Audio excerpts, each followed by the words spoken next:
Good morning friends. So welcome to the prelims booster session. आपको पता है सारे टॉपिक्स को पहले हिंदी में डिस्कस किया जाएगा, फिर सारे टॉपिक्स को इंग्लिश में डिस्कस किया जाएगा। तो जिन लोगों को इंग्लिश की डिस्कशन देखनी है वो डायरेक्टली जो है डिस्क्रिप्शन बॉक्स में जाकर वहाँ पर हमारी इंग्लिश की डिस्कशन का टाइमलाइन पर क्लिक कर सकते हैं। तो हम देखते हैं पहला टॉपिक जो हमारा है, order of the drug Gyalpo. तो ये किंग ऑफ भूटान जो हैं, उन्होंने पीएम मोदी को ये एक तरह से हाईएस्ट सिविलियन ऑनर दिया है, जो जिसका नाम है order of the drug Gyalpo. तो कुछ हम अवार्ड्स देखते हैं जो पीएम मोदी को फॉरेन गवर्नमेंट्स ने दिए हैं, जैसे legion of the merit award जो है जब ट्रम्प एडमिनिस्ट्रेशन थी यूएस में, तो लास्ट ईयर दिया गया था यूएस द्वारा पीएम मोदी को। रशिया ने 2019 में ऑर्डर ऑफ सेंट एंड्रयूज़ दिया था। फिर यूनाइटेड अरब एमिरेट्स ने order of Zayed award, Maldives ने order of distinguished rule of Nishan Izzuddin. फिर बहरीन में भी अवार्ड मिला था, king Hamad order of renaissance.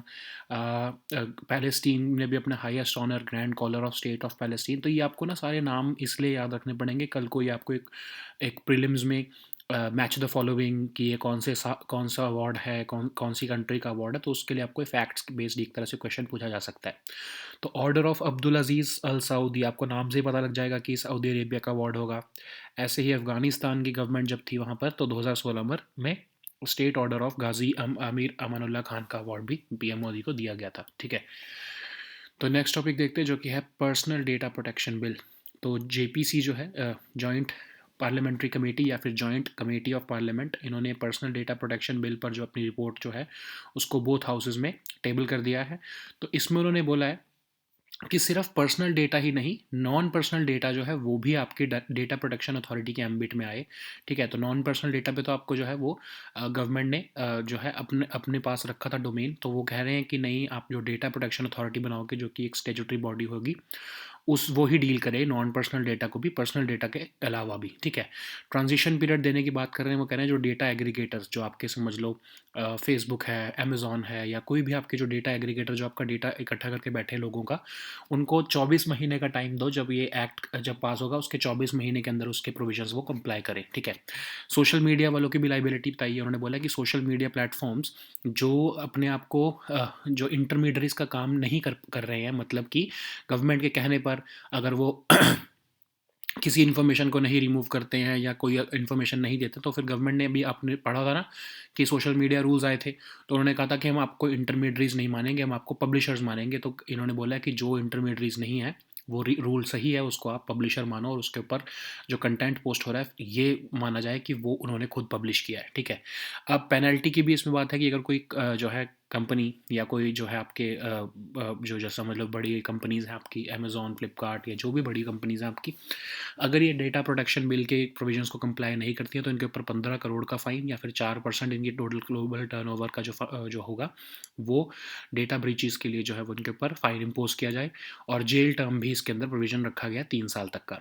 और इन्होंने बोला है कि जो डेटा एग्रीगेटर या फिड्यूशरी हैं, अब डेटा एग्रीगेटर फिड्यूशरी आप इस केस में जो आपकी डेटा एग्रीगेटर हैं यही हैं। ठीक है, जो आपके जैसे मैं आपको एग्जांपल दे रहा हूँ, अमेज़ॉन, फ्लिपकार्ट, सोशल मीडिया की कंपनीज़, ये सब आपका डेटा लेके बैठी है ना। तो इनको बोला है कि अगर ये 72 घंटे के अंदर डीपीए के ऑर्डर्स को जो है नोटिफाई नहीं करती हैं, तो कोई भी अगर आई एम सॉरी, जो अगर कोई डेटा ब्रीच होता है तो इनको 72 घंटे के अंदर अंदर डीपीए को बताना पड़ेगा कि हमारे से डेटा ब्रीच हो गया है, हमारा ये साइबर अटैक में डेटा चला गया है। ठीक है, तो कुछ भी है जो 72 घंटे के अंदर अंदर उनको डीपीए को पूरी रिपोर्ट देनी होगी। अब वैसे ये बिल क्या है, उसके कुछ प्रोविजंस देखते हैं। तो इसमें बिजनेस हाउसेस को बोला गया है कि आपको डेटा कलेक्शन कैसे करना है, कैसे आपको कस्टमर का कंसेंट लेना, उनका कि उनका डेटा अगर आप ले रहे हो तो उनका कंसेंट लेना ज़रूरी है कस्टमर का। ठीक है, कस्टमर के पास ये भी राइट होगा कि अगर वो चाहता है तो वो अपने इस बिज़नेस को बोल सकता है कि अब आप मेरा डेटा नहीं रख सकते, आपको मैं आपको वो जो कंसेंट दिया मैंने पहले, मैं उसको विड्रॉ कर रहा हूँ।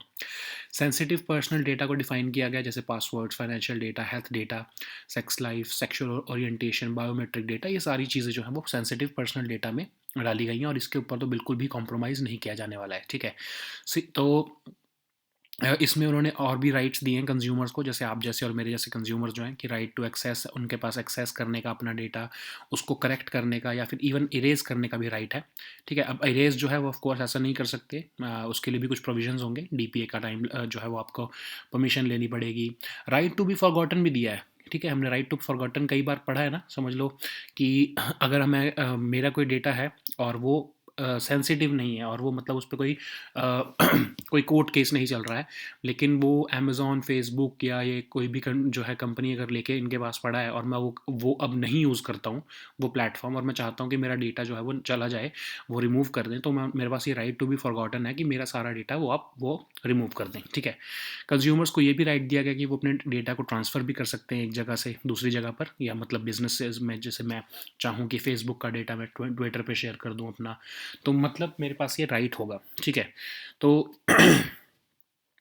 इन्होंने कहा है इसमें डेटा प्रोटेक्शन बिल में कि बिजनेसेस जो है उनको ऐसे बिजनेस चलाना है कि जो प्रिवेसी बाय डिज़ाइन प्रिंसिपल, मतलब कि एट डिफ़ॉल्ट जो है वो प्रिवेसी की रिस्पेक्ट हो, उसमें कोई ऐसे स्पेशल प्रोविजंस बनाने के तो बनाने तो पड़ेंगे ही of course, but by default भी उनको प्रिवेसी की रिस्पेक्ट करनी पड़ेगी लोगों की। ठीक है, और जो सारा का सारा सेंसिटिव पर्सनल डेटा, यहाँ हमने डिस्कस किया था ना सेंसिटिव पर्सनल डेटा क्या क्या है, वो सारा सेंसिटिव पर्सनल डेटा इंडिया में ही रखना है, और critical personal personal data India से बाहर नहीं जाना चाहिए। ठीक है, सिग्निफिकेंट डेटा फिड्यूशरीज जो हैं उनके बारे में बताया कि जो आपके जो, जैसे ये मैं आपको फॉर एग्जांपल वही दे रहा हूँ। ठीक है, तो उनको जो है डेटा ऑडिट्स करने हैं टाइम टू टाइम कि उनका कहीं कोई डेटा जो है वो चोरी तो नहीं हो रहा है, कोई साइबर अटैक तो नहीं हो रहा है, तो ये सब चीज़ें उनको चेक करते रहनी है। ठीक है, अब नॉन पर्सनल डेटा के लिए भी जो है वो रूल बनाया गया है, उसमें कहा है कि गवर्नमेंट अगर जो है वो बिज़नेस को कहती है कि वो किसी भी जो है सिटीज़न का नॉन पर्सनल डेटा उनके साथ शेयर करे, तो उनको करना पड़ेगा गवर्नमेंट के साथ। ठीक है, तो जैसे नॉन पर्सनल डेटा क्या है कि कोई पर्सन कहाँ पर घूम रहा है, गूगल मैप्स पे उसकी लोकेशन क्या है, ऊबर उसने ली है तो वो कहाँ पर जा रहा है, तो मतलब ये बेसिक जो नॉन पर्सनल डेटा है वो गवर्नमेंट अगर चाहे तो किसी रीज़न की वजह से वो शेयर करना ही पड़ेगा उनको। ठीक है, अब नॉन पर्सनल डेटा को भी जो है, अब जो ये जेपीसी है उन्होंने बोला कि नहीं, गवर्नमेंट नहीं बता सकती, इसमें डीपीए कोई अथॉरिटी होनी चाहिए, डीपीए ही हैंडल करे नॉन पर्सनल डेटा को भी। ठीक है, तो ये जेपीसी की जो है ये रिकमेंडेशन है, ऑफ कोर्स इसको गवर्नमेंट एक्सेप्ट करेगी या नहीं करेगी वो एक अलग बात है। एग्जेम्पशंस कुछ चीज़ों में है, ये लॉ किस चीज़ में अप्लाई नहीं होगा, इंडिविजुअल का कंसेंट किस चीज़ में नहीं चाहिए होगा, अगर गवर्नमेंट जो है वो सिक्योरिटी ऑफ द स्टेट या अनलॉफुल एक्टिविटी फ्रॉड को रोकने के लिए, मेडिकल इमरजेंसीज के लिए अगर डेटा मांगती है, तो जो इंडिविजुअल, समझ लो मैं क्रिमिनल हूँ, मैं तो कहूँगा ना कि जो मेरे सोशल मीडिया कंपनी को कि नहीं, मेरा डेटा जो है पुलिस के पास नहीं जाना चाहिए, तो इन केसेस में जो है वो एग्जाम्पशन है, पुलिस जो है अगर वो चाहेगी तो मेरा इवन पर्सनल डेटा भी शेयर करना पड़ेगा जो आपकी सोशल मीडिया कंपनीज या जो भी आपके बिजनेसेस हैं। ठीक है, अब डीपीए को जो है पावर दी गई है, डेटा प्रोटेक्शन अथॉरिटी एक बॉडी बनाई जाएगी, उनको एक पावर मिली है, और वो देखेंगे कि जो बिजनेसेस हैं वो उसको कंप्लाई कर रहे हैं या नहीं कर रहे हैं, तो अगर वो नहीं करेंगे तो उनको उनके ऊपर जो है वो पेनल्टी लगाने की पावर भी उनको दी गई है। ठीक है, तो नेक्स्ट टॉपिक देखते हैं जो कि है बायोलॉजिकल डाइवर्सिटी एक्ट 2002। तो एनवायरमेंटलिस्ट ने अभी रिसेंटली एक बायोलॉजिकल डाइवर्सिटी एक्ट में अमेंडमेंट हुई है, तो उस पे जो है उन्होंने कंसर्न दिखाया, उन्होंने बोला है कि बायोलॉजिकल रिसोर्सेज को कंजर्व करने के लिए अमेंडमेंट में कुछ भी नहीं था, रादर इंटेलेक्चुअल प्रॉपर्टी राइट्स और कमर्शियल ट्रेड जो है उसको प्रायोरिटाइज किया गया है इसमें बायोलॉजिकल डाइवर्सिटी एक्ट के अमेंडमेंट में। ठीक है, तो रिसेंटली भी अमेंडमेंट हुई थी, उसमें कहा था कि बहुत सारे इंडियन ट्रेडिशनल मेडिसिन प्रैक्टिशनर्स हैं, सीड सेक्टर या इंडस्ट्री बॉडीज़ के लोग हैं, उनको बहुत हैवी कंप्लायंस बर्डन होता था इस एक्ट में, तो उन्होंने उसको थोड़ा सा ईजी कराया है गवर्नमेंट ने भी अमेंडमेंट करके। तो अब इसमें खासकर जो है आपके आयुष मेडिकल प्रैक्टिशनर्स जो हैं ट्रेडिशनल मेडिसिन वाले, उनको जो बायोलॉजिकल रिसोर्सेज चाहिए होते थे उसके लिए बहुत ही हैवी कंप्लायंस बर्डन होता था उनके ऊपर, तो उसको ईज़ करने के लिए अमेंडमेंट की गई है। तो जो एनवायरमेंटलिस्ट हैं वो इसका क्रिटिसिज्म कर रहे हैं कि एक भी ऐसा प्रोविज़न नहीं है इस अमेंडमेंट में जिससे कि आप प्रोटेक्शन जो है वो बढ़ा रहे हो, क्योंकि ये एक ऐसा एक्ट है, बायोलॉजिकल डाइवर्सिटी एक्ट, जो हमारी बायोलॉजिकल रिसोर्सेज की कंजर्वेशन कर रहा है। तो आप ये वो क्रिटिसिज्म यही दिया जा रहा है कि इसकी प्रोटेक्शन को और बढ़ाने की बजाय इसको थोड़ा लूज़ किया गया है। अब वो ऐसा कह रहे हैं कि ये जानबूझकर इसलिए किया गया कि आयुष मिनिस्ट्री के जो है आयुष प्रैक्टिशनर्स को जो है वो उनको थोड़ी परमिशन देने के लिए, उनको थोड़ा जो है फैसिलिटेट करने के लिए, और अगर ऐसा चलता रहा तो ये बायो पायरेसी होगी, जो बायोलॉजिकल रिसोर्सेज हैं उसका इनडिस्क्रिमिनेट यूज़ होगा, कंजर्वेशन जो है वो नहीं हो पाएगी। ठीक है, तो वो क्रिटिसिज्म ये अमेंडमेंट्स का किया जा रहा है। तो बायोलॉजिकल डाइवर्सिटी एक्ट क्या है, तो ये कन्वेंशन ऑन बायोडाइवर्सिटी जब पास हुआ था तो उसके बाद इंडिया को बनाना पड़ा ये एक्ट, बायोडाइवर्सिटी एक्ट 2002, और इसके रूल्स 2004 में नोटिफाई किए गए। इसके अंदर 3 टियर स्ट्रक्चर बनाया गया, मतलब नेशनल लेवल पर, स्टेट लेवल पर और लोकल लेवल पर। तो नेशनल लेवल पर नेशनल बायोडाइवर्सिटी अथॉरिटी को बनाया गया 2003 में चेन्नई में, इसमें 1 चेयरपर्सन, 5 नॉन ऑफिशियल और 10 एक्स ऑफिशियल मेंबर्स होते हैं जो कि सेंट्रल गवर्नमेंट अपॉइंट करती है अलग अलग मिनिस्ट्रीज से। अब एनबीए का विजन ये है कि वो कंजर्वेशन करना चाहते हैं इंडिया के रिच बायोडाइवर्सिटी की और ट्रेडिशनल जो एसोसिएटेड नॉलेज की। एनबीए जो है उसका रोल कहाँ पर आता है, जब कोई भी फॉरेन इंडिविजुअल्स, इंस्टीट्यूशंस या कंपनीज़ हमारे इंडिया में से जो है बायोलॉजिकल रिसोर्सेज़ का जो है वो डील करना चाहती हैं। स्टेट बायोडायवर्सिटी बोर्ड्स जो है वो हमारे इंडियंस के लिए जो कमर्शियल पर्पज़ का अगर यूज़ करना है बायोलॉजिकल रिसोर्सेज़ का, तो उसमें स्टेट बायोडायवर्सिटी बोर्ड जो है वो जो है वो रेगुलेट करते हैं उसको, ठीक है। अब जो लोकल गवर्नमेंट्स हैं, जो हमारी आपकी जैसे जो थर्ड टायर जो है गवर्नमेंट का, उसमें जो है लोकल गवर्नमेंट जो है आपकी, उन उस लेवल पर बायोडायवर्सिटी मैनेजमेंट कमेटीज़ बनाई गई हैं, ताकि जो है कंजर्वेशन, सस्टेनेबल यूज़ वगैरह के लिए जो है वो लोकल लेवल पर जो है नॉलेज है उसको डॉक्यूमेंट कर सके, ठीक है। तो मतलब नेशनल लेवल पर जो है वो इंडिविजुअल्स जो है, फॉरेन इंडिविजुअल्स, कॉरपोरेशंस या फिर कंपनीज़ का जो है वो डील किया जाता है। इंडियन सिटीजन्स के लिए स्टेट बायोडायवर्सिटी बोर्ड्स हैं, और लोकल गवर्नमेंट्स का काम एक तरह से डेटा इकट्ठा करना है, ठीक है, कि डॉक्यूमेंटेशन करना कि कैसी बायोडायवर्सिटी है इंडिया की, कैसी नॉलेज है हमारी जो है बायोडायवर्सिटी से रिलेटेड, तो वो उसकी क्रॉनिकलिंग करते हैं, ठीक है। तो नेक्स्ट टॉपिक देखते हैं जो कि है third India Central Asia dialogue. तो अभी recently India Central Asia countries के बीच में जो है वो डायलॉग हुआ है, थर्ड डायलॉग है ये, थर्ड मीटिंग है एक तरह से। तो सबसे पहली मीटिंग हमारी सामरकंड में हुई थी, जो कि उज़्बेकिस्तान में है, जो जनवरी 2019 में ये मीटिंग की गई थी, फर्स्ट डायलॉग था ये। इसमें इंडिया और सेंट्रल एशियन कंट्रीज़ ने मिलकर India Central Asia development group बनाया था, जिसमें कि डेवलपमेंटल पार्टनरशिप्स, इंफ्रास्ट्रक्चर डेवलपमेंट या जो भी डेवलपमेंटल प्रोजेक्ट्स होंगे वो इन कंट्रीज़ में लगाए जाएंगे।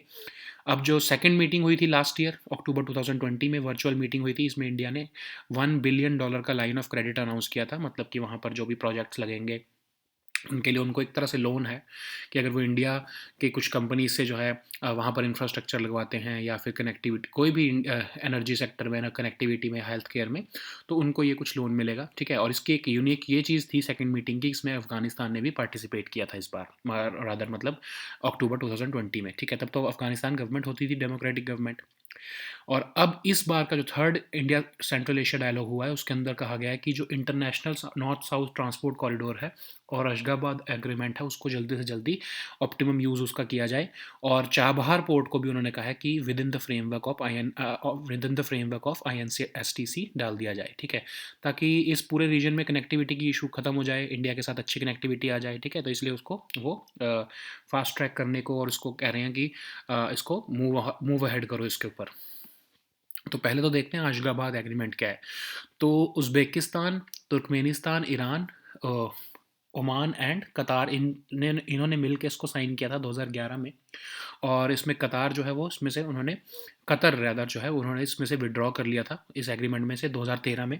और कज़ाकिस्तान और पाकिस्तान ने इस ग्रुप को ज्वाइन किया 2016 में। और इंडिया ने इसको 2018 में ज्वाइन किया, ठीक है। अब इसका ऑब्जेक्टिव ये है इस एग्रीमेंट का कि जो यूरेशियन रीजन है आपका, वहाँ पर कनेक्टिविटी अच्छी हो, वहाँ पे जो अदर ट्रांसपोर्ट कॉरिडोर्स बनाने की बात की जा रही है, जैसे आपका INC-STC है, इसको भी इंक्लूड कर लिया जाए। और इस एग्रीमेंट के थ्रू जो है पूरे यूरेशियन रीजन में सेंट्रल एशिया से लेकर नीचे एशिया तक, साउथ एशिया तक हमारी कनेक्टिविटी जो है उसको हम इम्प्रूव कर सकें। अब INSTC देखते हैं। तो INSTC तो आपको पता है कि 7200 किलोमीटर लॉन्ग का multi mode network of ship, rail और रोड का है। इसके अंदर India, Iran, Afghanistan, Azerbaijan, Russia, central Asia और यूरोप जो है इनकी कंट्रीज शामिल हैं। ताकि क्या होगा कि इंडिया से फ्रेट मूव होगा और वो यूरोप तक जो है वो बिना सी राउट के हम कैसे पहुंचा सकते हैं, तो उसके लिए ये रूट बनाया जा रहा है। इसको इंडिया, रशिया और ईरान ने मिलकर सितंबर 2000 में इसको जो है वो इनिशिएट किया था। और इसमें इंडिया से फ्रेट मूव होगा, जो भी गुड्स मूव होंगे, तो ताकि हमको सी लेवल से ना जाना पड़े, हमारा खर्चा कम हो जाए। तो इंडिया से जो है वो फ्रेट मूव होके ईरान, अजरबैजान, रशिया और उसके बाद ऑफ कोर्स आपका यूरोप जो है वो सारा टू जो है वो आपका ट्रेड एंड कॉमर्स हो सकेगा, ठीक है। सो नेक्स्ट टॉपिक देखते हैं जो कि है अग्नि पी मिसाइल। तो न्यू जनरेशन अग्नि पी मिसाइल जो है उसका टेस्ट किया गया है। तो आपकी अग्नि 1 का ये अपग्रेडेड वर्जन है एक तरह से। इसका पिछला जो वर्जन था वो ऑफ कोर्स अग्नि 1 है। तो ये एडवांस्ड वर्जन है एक तरह से, इसको कह सकते हैं। तो ये शॉर्ट रेंज बैलिस्टिक मिसाइल है और इसकी रेंज 1000 किलोमीटर से 1500 किलोमीटर की होती है। और ये सरफेस टू सरफेस मिसाइल है। इसमें 1000 किलो तक के जो है वो न्यूक्लियर वॉरहेड इसके ये कैरी कर सकता है, ठीक है। तो एक बैलिस्टिक मिसाइल क्या होती है? तो बैलिस्टिक मिसाइल मतलब क्या होता है, आपने देखा होगा कि इसको एक एक पुश दिया जाता है बस नीचे से, जैसे आपको गुलेल कह सकते हो आप, जैसे गुलेल को आप नीचे से एक पुश देते हो, ये गुलेल की तरह ही जाता है, मतलब एक तरह से ग्रेविटी का यूज़ करते हुए, एयर रेजिस्टेंस का, मोशन ऑफ अर्थ का यूज़ करते हुए, और अपने टारगेट को हिट करता है, ठीक है। एज अगेंस्ट बैलिस्टिक मिसाइल देख क्रूज मिसाइल होता है, क्रूज मिसाइल रॉकेट की तरह जाता है, उसके पीछे में शायद से वो एक आपने देखा होगा कि फ्यूल डलता है उसमें, वो रॉकेट की तरह उसको हम कहीं पे भी मूव कर सकते हैं उसको, ठीक है। बैलिस्टिक मिसाइल तो ऐसी चीज़ है, इसको एक बार छोड़ दिया तो इसको आप मूव नहीं कर सकते, क्योंकि इसको आप गुलेल की तरह मारा है आपने, और ये जाकर अपने टारगेट पे लगेगा, ठीक है। तो जो शॉर्ट रेंज आपके बैलिस्टिक मिसाइल जो है आपका अग्नि प्राइम है, ये अर्थ के एटमॉस्फेयर के अंदर ही रहता है, ठीक है। लेकिन जो लॉन्ग रेंज इंटर कॉन्टिनेंटल जो 5,000 किलोमीटर जिन्होंने मार करना है, जैसे आपका अग्नि 5 है, ठीक है, तो उनको जो है वो अर्थ के जो है सब ऑर्बिटल जो है फ्लाइट में, सब ऑर्बिटल फ्लाइट में उसको जो है वो डाला जाता है, ठीक है। सो नेक्स्ट टॉपिक देखते हैं जो कि है convention on certain convention on certain conventional weapons, ठीक है।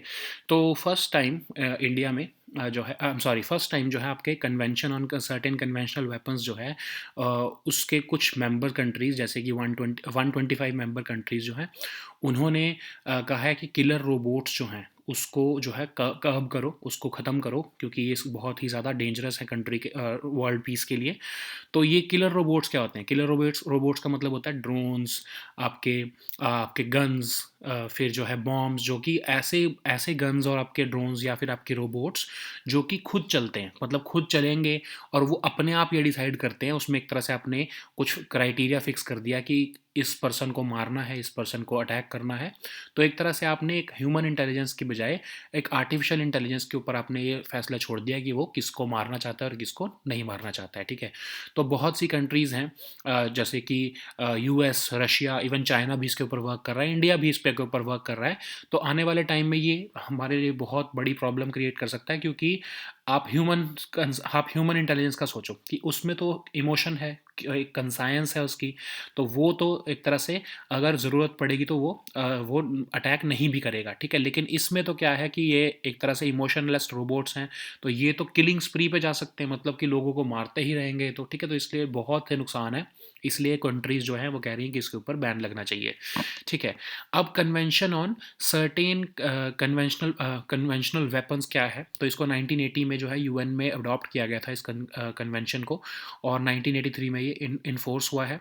इसमें कहा जाता है कि जो कुछ ऐसे कन्वेंशनल वेपन्स हैं जिससे कि बहुत ज़्यादा एक्सेसिव इंजरी हो सकती है या फिर इनडिस्क्रिमिनेट यूज़ किया जा सकता है, उनके ऊपर रोक लगाई जानी चाहिए, जैसे कि land mines, booby traps, incendiary devices, या फिर कोई लेज़र वेपन्स हैं। तो इन सब के ऊपर बैन लगाने को वो कह रहे हैं, क्योंकि इससे ह्यूमैनिटी का नुकसान ज़्यादा होगा अगर इसका यूज़ किया जाए तो, ठीक है। नेक्स्ट टॉपिक देखते हैं जो कि है गंगा एक्सप्रेसवे। तो पीएम मोदी जो है उन्होंने फाउंडेशन स्टोन जो है गंगा एक्सप्रेसवे का उसको ले डाउन किया है अभी रिसेंटली शाहजहांपुर डिस्ट्रिक्ट में। तो ये 594 किलोमीटर का 6 लेन एक्सप्रेसवे है, जिसकी कॉस्ट ऑलमोस्ट 36,000 करोड़ रुपए की पड़ी है, और ये बिजौली विलेज जो है मेरठ में, वहाँ से शुरू होगा, फिर मेरठ, हापुड़, बुलंदशहर, ये बहुत सारे डिस्ट्रिक्ट्स को कवर करता हुआ प्रयागराज तक पहुँचेगा, ठीक है। तो ये उत्तर प्रदेश का सबसे लॉन्गेस्ट एक्सप्रेसवे है ये, और वेस्टर्न और ईस्टर्न रीजन्स को कनेक्ट कर रहा है। मेरठ से प्रयागराज का सफ़र जो पहले 13 से 14 घंटे का होता था, इसके बनने के बाद वो 6 से 7 घंटे का हो जाएगा। इसी एक्सप्रेस वे के ऊपर 3.5 किलोमीटर की एक एयर स्ट्रिप भी बनाई जा रही है, ताकि जो एयर फोर्स के प्लेन्स हैं उनको कभी अगर इमरजेंसी टेक ऑफ करना हो या फिर इमरजेंसी लैंड करना हो तो वो करवाया जा सके। ये फोर्थ एक्सप्रेस वे है पिछले 5 साल में, मतलब बहुत ज़्यादा डेवलपमेंट का जो है किया जा रहा है वहाँ पर उत्तर प्रदेश में, in at least in terms of ये एक्सप्रेस वे या रोड जो इंफ्रास्ट्रक्चर रिलेटेड डेवलपमेंट वहाँ पर बहुत फास्ट ट्रैक की गई है, ठीक है। सो नेक्स्ट टॉपिक देखते हैं जो कि है कोवोवैक्स। तो कोवोवैक्स जो है वो उसको वर्ल्ड हेल्थ ऑर्गेनाइजेशन जो है उन्होंने इमरजेंसी अप्रूवल दे दिया है। तो ये कोवोवैक्स जो है वो आपकी इंडिया मेड वैक्सीन है, इसको सीरम इंस्टीट्यूट ऑफ इंडिया ने बनाया है। यूएस बेस्ड एक आपकी वैक्सीन है नोवोवैक्स, ठीक है। तो आपको पता होगा कि नोवोवैक्स जो है उन्होंने वैक्सीन बनाई है अपनी एक, तो उसी के ही नाम पर इंडिया में, जैसे आपके सीरम इंस्टीट्यूट ने ऑक्सफोर्ड की वैक्सीन जो है कोविशील्ड बनाई थी, वैसे ही नोवोवैक्स की जो वैक्सीन है वो कोवोवैक्स नाम से सीरम इंस्टीट्यूट ऑफ इंडिया बना रहा है, ठीक है। तो अब ये बहुत इंपॉर्टेंट है कि इसको जो है एमरजेंसी अप्रूवल मिल गया, क्योंकि अभी आपको पता है कि लोअर इनकम कंट्रीज़ में वैक्सीनेशन स्टेटस बहुत ही पुअर है इस टाइम पर, उनको वैक्सीनेशन नहीं मिल पा पा रही है। 41 ऐसी कंट्रीज़ हैं जिनमें 10% लोग भी जो हैं वो वैक्सीनेट नहीं हुए हैं। 98 कंट्रीज़ ऐसी हैं जहाँ पर 40% भी जो है पॉपुलेशन वैक्सीनेट नहीं हो पाई है, ठीक है? तो अब इस वैक्सीन के बारे में देखते हैं। तो ये वैक्सीन 2 डोज़ की वैक्सीन है और इसको जैसे आपको कोविशील्ड थी, वो Covishield adeno virus based vaccine थी, वैसे ही ये बैकुलो वायरस जो है, ये भी एक तरह से मीडियम की तरह इसको यूज़ किया जा रहा है आपकी बॉडी में एंटीजेंस बनाने के लिए। तो ये बैकुलो वायरस का यूज़ करके और इसमें एक आपका जो कोविड जो है आपका सार्स कोव 2 है, जो कि आपका कोविड कॉज करता है, उसका ही एक मॉडिफाइड वर्जन जो है वो स्पाइक प्रोटीन उसके अंदर लगाया गया है जीन एडिटिंग करके, और उसके थ्रू ये वैक्सीन को तैयार किया गया है, ठीक है? So now let us see all these topics in English. So the first topic is order of the drug Gyalpo. So King of Bhutan has recently announced that PM Modi will be conferred with order of drug Gyalpo on the occasion. He was rather conferred this award on the occasion of National Day of Bhutan. Uh, said there are certain awards which have been given to PM Modi by foreign governments. We have discussed all these awards here. So you just have to read that. I don't need to explain it to you. You just have to cram it rather. That Legion of Merit is given by US government. Russia has given Order of Saint Andrew. So why I have mentioned it here, because there is no you can't expect that there will be no question about this award, because PM Modi has got several awards. So you just can expect that in prelims you can have this question where the examiner may ask you to match the following awards and the countries from which the prime minister has received these awards. Okay, so that's why we have mentioned the awards which have been awarded to PM Modi by several foreign governments. Okay, so now let us see the next topic, which is Personal Data Protection Bill. So you know that data protection bill has been a bone of contention between the government as well as other ruling or opposition party members. So a joint parliamentary committee was established to study the personal data protection bill, and they have given this their recommendation now. So the first thing is that they have said that non-personal data too must be dealt by this data protection authority. So otherwise, the non-personal data was to be handled by the government only under this data protection bill. But the JPC is saying that apart from sensitive personal data and personal data, this non-personal data should also be handled by data protection authority, because it will be an independent and autonomous body or statutory body. So they don't want the government to handle this non-personal data, and they are asking that this should be placed within the larger umbrella and under the DPA. Okay, so the next thing is they have said that these data aggregators, like I was telling you, Facebook, Amazon, or any business houses who are dealing with data of its customers, they should be given about 24 months from the date of notification of the act, so that they can comply with the provisions. And there is also a provision there. They have also recommended that these social media platforms who do not comply with the social media rules of the government, they should they should not be treated as intermediaries, and they should be treated as publishers. And who are these publishers and who are these intermediaries? So let's say that if the government asks Twitter to remove a content because it is creating a law and order situation in the country, but Twitter does not remove it. Okay, so in that case, it is avoiding the request of the government, and it is not accepting the rules of the social media rules of the government. And in that case, the government would have the powers to remove the intermediary status of the social media company, and they would be considered as the publishers, even though someone else may have posted that tweet or the post. But in that case, because they are not acting on when the government is asking, or the law enforcement agencies are asking them to remove the content, so they would be treated as if they have posted that particular content, so they would be considered as publishers. So similarly, there are other provisions or other recommendations of this committee. They have said that there should be a penalty of about 15 crore or 4% of total global turnover of the firms in case of data breaches, and even there is a jail term of 3 years if in certain situations. So in case of a data breach, these data aggregators or fiduciaries who are holding the data of their customers, they have to inform the data uh, protection authority within 72 hours of such breach. So let's see the provisions of this bill, or the original bill that the government presented before it was sent to JPC. So this bill was basically aimed to regulate the businesses who are dealing with data of its customers. So these businesses would have to tell the users about the data collection practices, and they have to take the consent of the customers, and even the customers would have the right to withdraw their consent. So once you just you know that whenever you sign up for something and you share your data, they give you terms and conditions and they ask you to agree on it.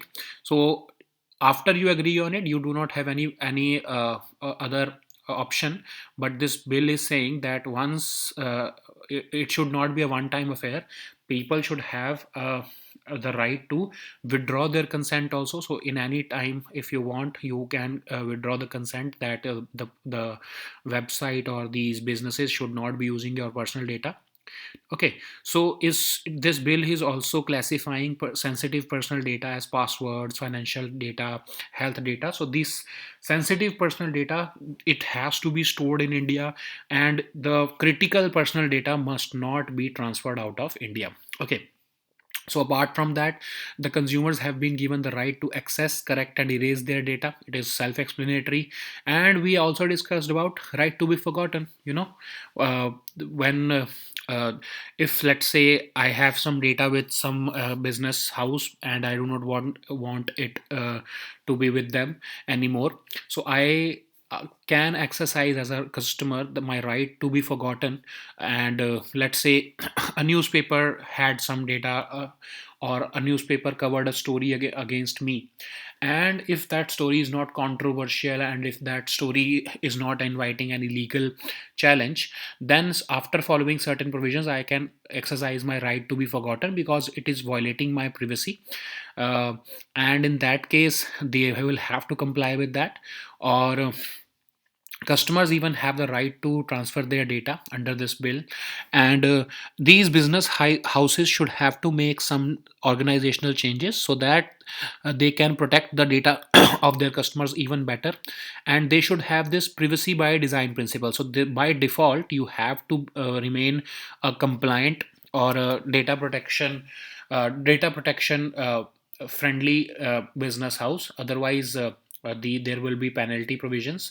And like I was telling you, sensitive personal data should be stored in India and it should not be transferred out of India. Significant data fiduciaries, like I was telling you about, let's say social media fiduciaries, they would have to carry out regular data audits and appoint data protection officers. And there are certain other provisions about non-personal data which this JPC has said that they should not be dealt by a government, because in this bill it is being said that the government can ask any business house to share valuable non-personal data with the government. But the JPC is saying that no, the government cannot ask for it. Only the DPA or the Data Protection Authority should have the power to have this, uh, can ask this business houses to share this non-personal data.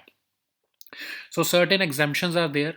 So let's say if the security of the state, or any law and order situation is arising, in that case, even if the individual is not giving consent, even in that case also the businesses would have to process data and share it with the government.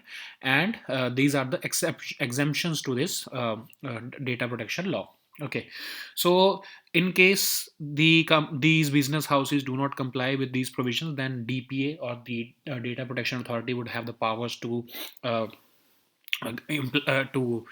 impose penalties on those companies. So these DPA has been the real body or the nodal body which will be dealing with the data protection rules. Okay, so now let us see the next topic, which is Biological Diversity Act 2002. So, certain environmentalists have expressed their concerns with respect to the recent amendments to the Biological Diversity Act of 2002. They are saying that instead of conserving biological resources more through such amendments, the government has prioritized intellectual property and commercial trade by easing down the compliance of this under this particular act.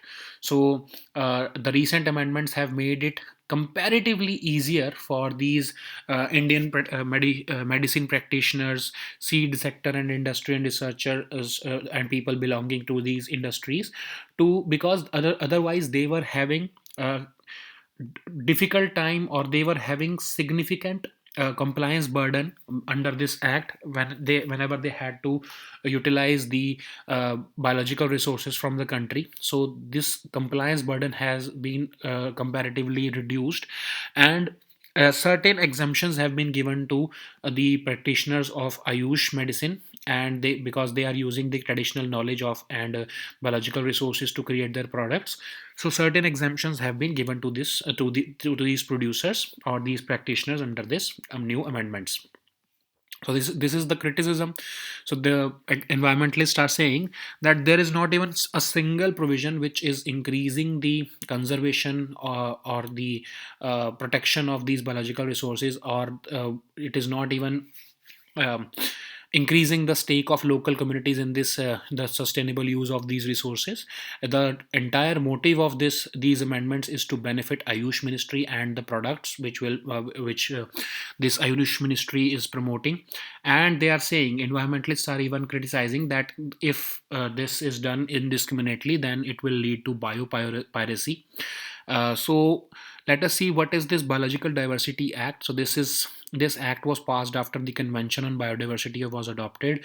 So it has created a three-tiered structure: one at national level, second at state level, and the third at local level. So at the national level, the National Biodiversity Authority is there.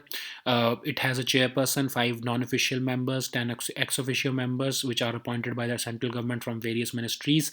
The vision of NBA, of course, the NBA wants to uh, conserve and sustainably use India's rich biodiversity and associated knowledge. It deals with matters which are related to requests by requests for access by foreign individuals, corporations, and institutions. So basically, national level, the dealings are with the foreign requests which are made for our India's biological resources. At the state level, all the Indians can get the dealings are with Indian citizens and their request for commercial purpose of these biological resources. The self government or the local level, they would be maintaining the documents, or they would be documenting the biodiversity which is present in the country, and they will be chronicling the knowledge which is there to with respect to biodiversity of India. So the next topic is Third India Central Asia Dialogue. So recently, the Third India Central Asia Dialogue was hosted by New Delhi, and the first meeting was held in Samarkand, that is in Republic of Uzbekistan, in January 2019. And the first dialogue, in during the first dialogue, India proposed the setting up of India's Central Asia Development Group, so that the developmental partnership between these countries can be moved ahead. At the second meeting, which was a virtual meet that occurred in October 2022, India announced a provision of US dollar 1 billion line of credit, so that priority developmental projects in these areas of Central Asian region can be moved ahead in several fields like connectivity, energy, IT, healthcare, education, agriculture, etc. So one other feature was that in the second meeting, even Afghanistan participated in this dialogue, because at that time it was a democratic country.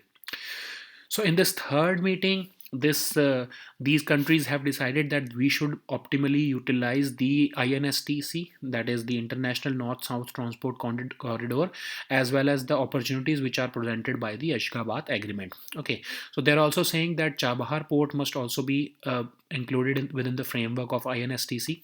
So let us see first what is Ashgabat Agreement. So Ashgabat Agreement was signed by Uzbekistan, Turkmenistan, Iran, Oman, and Qatar in 2011. Oh, of course, Qatar withdrew from this agreement, but Kazakhstan and Pakistan joined this group in 2016. Even India joined this group in 2018. And this Ashgabat Agreement was made to enhance connectivity within this Eurasian region, that is between the Central Asia, Caucasus region, as well as in, in the South Asia region also, because India and Pakistan have also become a part of it, and it wants this connectivity to be synchronized with other regional transport corridors like INSTC. So this INSTC, you know that it is a 7,200 kilometer multi-mode network of ship, rail, and road route. So we are basically connecting India with, let's say, Iran, Azerbaijan, Russia, so that the freight that moves from India would find its way up to Europe, because otherwise we are dependent on sea lines of communication, but we want a road access, rail access, and ship access also through this particular route.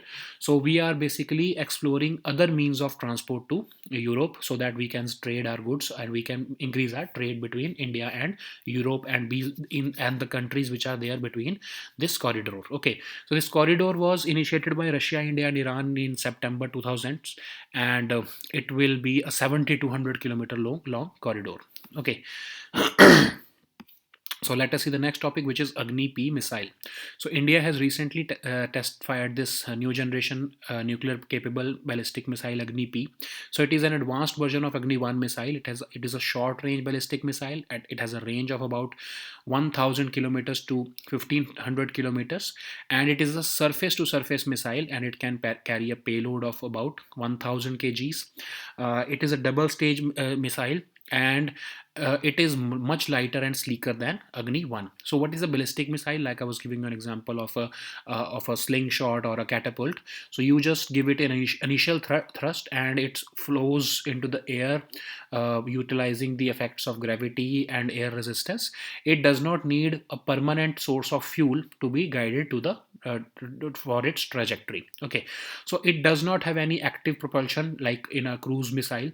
So that's why it is just launched like a catapult or a slingshot, or a slingshot, and you just launch it, and it will fall at the destined place. Okay, so this shorter range ballistic missiles stay within the Earth's atmosphere, because they do not have to carry a very long distance. But those long range intercontinental ballistic missiles, like I was giving an example of Agni 5, these 5,000 kilometers missile systems, they have to go beyond the orbit, or the sub they have to maintain, they have to achieve the suborbital level flight, or at altitude, so that they can spend most of their flight out of the atmosphere. Okay, so now let us see the next topic, which is Convention on Certain Conventional Weapons. So for the first time, a majority of 125 countries who belong to this agreement of Convention on Certain Conventional Weapons, they have said that they want to curb the killer robots. So these killer robots means certain weapon systems like drones, guns, and bombs, which decide on their own, with their artificial brains or artificial intelligence, whether to attack someone or kill someone or not.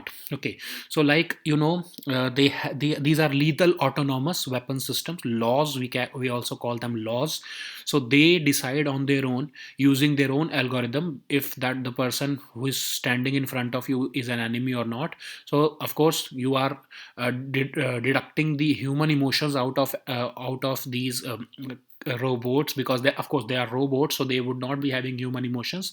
So unlike a soldier who may have a chance, who may change his mind at the last moment to considering the circumstances of that time, these robots would not have any human emotion. They would just go on a killing spree. This would they could fight an indefinite war. They can indiscriminately use force against people. So that's why these countries are saying that these weapons should not be there. Okay, of course, but this demand has been opposed by countries like United States and Russia, who are developing these weapons, so they don't want to give up such weapons. Okay, so what is the Convention on Certain Conventional Weapons? So this is a UN-led convention, which was concluded in 1980, but it came into force in 1983, and it wants to prohibit the use of certain conventional weapons which are considered very dangerous or excessively injurious, and whose effects can be indiscriminate. Okay, so like landmines, booby traps, incendiary devices, laser weapons, etc. So their impact can be huge, and their indiscriminate use can lead to even the wiping of humanity from the surface of earth. So that's why these weapons are being opposed by this convention member states. Okay, so now let us see the next topic, which is Ganga Expressway. So PM Modi has recently laid down the foundation stone of the longest expressway of Uttar Pradesh, from Shahjahanpur district. So it is a 594-kilometer long six-lane expressway, and it will start in Bijoli village in Meerut. So it will pass through several districts like Meerut, Hapur, Bulandshahr, etc. And it will be the longest expressway of Uttar Pradesh. It will connect the western and eastern regions. So currently, it takes about 13 to 14 hours to travel from Meerut to Prayagraj. But after this Ganga Expressway, the time would be reduced to 6 to 7 hours. A 3.5-kilometer long airstrip is also being planned in case emergency takeoff and landing of Air Force planes are required. So it is the fourth expressway in the last 5 years. So it is just signaling that the government has a coherent plan for this development of the infrastructure in this region. So now let us see the next topic, which is Covovax. So WHO has approved this Indian manufactured coronavirus vaccine, namely Covovax.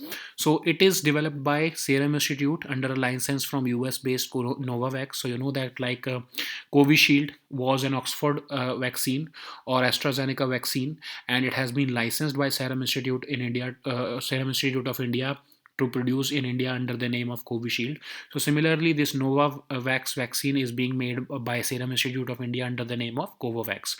So it is an important development because we have seen that vaccine access has been, or vaccine inequity is very rampant worldwide. 41 countries are those which have not been able to vaccinate 10% of their populations. 98 countries have not even reached the 40% level. So this approval would, of course, with of course the capacity of Serum Institute of India to produce vaccines at large scale, this approval would help us to reduce this vaccine inequity at the global level. So this vaccine is a two-dose regimen, and it has been created using baculovirus. Like you know that Covishield has been Covishield has been produced using this adenovirus, but this baculovirus has been modified with the gene of SARS-CoV-2 and its spike protein. So that's why this has been made out of of course, a SARS-CoV-2 virus, but within the baculovirus. Okay, so it's a vector-based vaccine basically. So these were our topics for today. We'll meet next time with new topics. Until then, goodbye and take care.